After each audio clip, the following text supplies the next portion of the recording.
ឥឡូវបន្ទាប់ពីងូតទឹកហើយអីហើយក៏ចាប់ផ្ដើមរុំជើងម្ដងអ្នកទាំងអស់គ្នាកាលណាបើអត់រុំវាទេ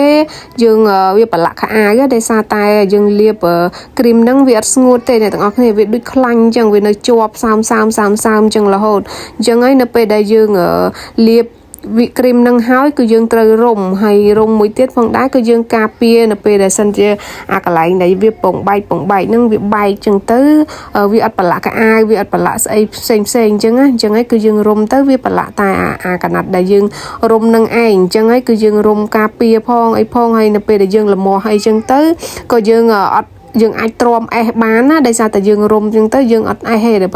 តែបើសិនជាយើងមាស់ទ្រាំមិនបានទេគឺថាយើងអាចប៉ះវាថា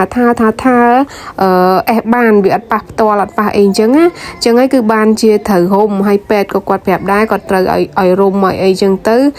ពេលដែលយើងលាបគ្រីមហើយការពារនៅពេលដែលវាបែកទឹកបែកអីចឹងទៅវាប្រឡាក់កៅអាវប្រឡាក់ពុកប្រឡាក់អីផ្សេងចឹងទៅគឺយើងរុំ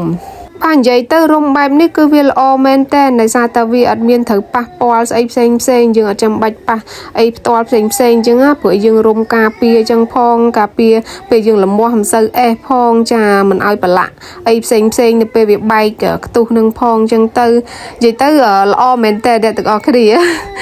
បើពេទ្យគាត់ប្រាប់អញ្ចឹងទៅ